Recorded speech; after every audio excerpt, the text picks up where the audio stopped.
Now, Dublin Airport Authority, it said that the passenger numbers going through Dublin and Cork airports, it's down 99% due to the COVID-19 pandemic. Let's get more on this from aviation journalist with Travel Extra, Eoghan Corry. Eoghan, a big figure there, all going in the wrong direction from the point of view of aviation. Tell us more about that figure from all going in the wrong direction. Authority. You would get maybe the maximum of 900 passengers going through Dublin Airport, 12 to 15 departures and the same amount of arrivals every day.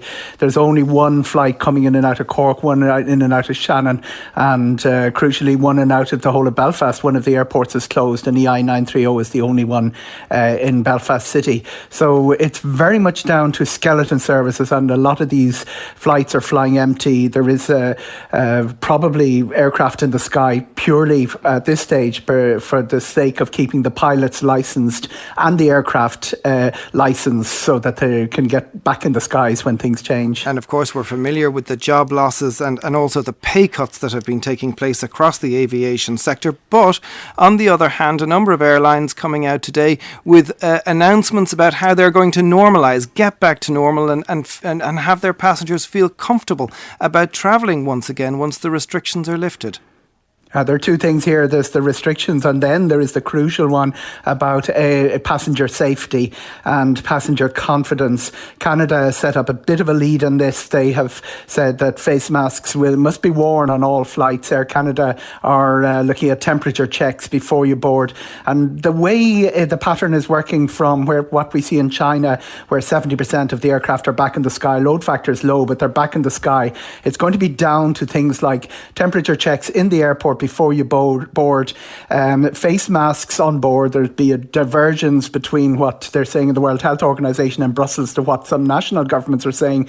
And crucially, the disinfecting of aircraft, that's been ramped up massively, and the air filter systems, the cleaning of the air filter systems and some of the air filter systems being turned off.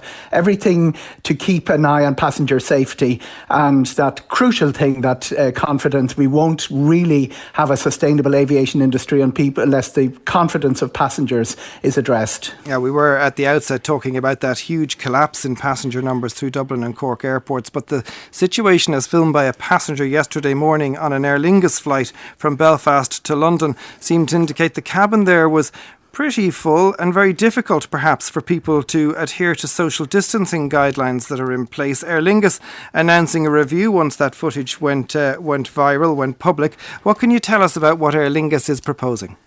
Aer Lingus have empty aircraft, and this was quite unusual. As I said, there's one flight in and out of Belfast every day, EI 930. When it was emerged on social media, there was quite a bit of an outcry, but it does look like a little bit of a mini circus. There isn't anything meaningful you can do with social distancing on board an aircraft. Obviously, Michael O'Leary is one of the most outspoken critics of this, that all the action has to be in pre-boarding with temperature checks and with the wearing of face masks or whatever other measures come in. Once you're on board an aircraft, as you are on board a metro system or a bus, it's quite academic what you can do for social distancing. And Aer Lingus, a little bit unfairly in my mind, being pilloried on this. They have the only service in and out of Belfast, and when they actually had a few passengers on board, they're very, very heavily criticised for implementing something which is unimplementable. Eoghan Corry, aviation journalist, thank you for joining us this lunchtime with all of that.